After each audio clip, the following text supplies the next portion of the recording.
Keixo, gaur gaizotasun, infekzioso en mundu mikroskopiko, han murgilduko gara. Gjur osasunari nola eragiten dioten ikusiko dugu.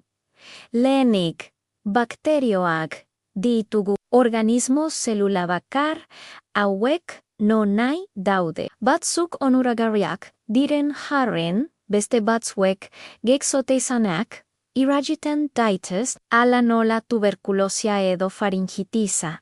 Ondoren, virusak partikulatik seki hauek gure zelulak invaditzen dituzte ugalze. Gripea, elgorria edo COVID-19 abezalako gaixotasunen erantzulik diran izi ahaztu ondog. Batzuk jangarriak diren harren.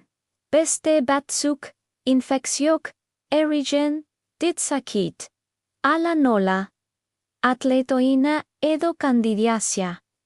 Azkenik, protozoak parasitotik zaki hauek ur kutsatuan edo elikagaietan.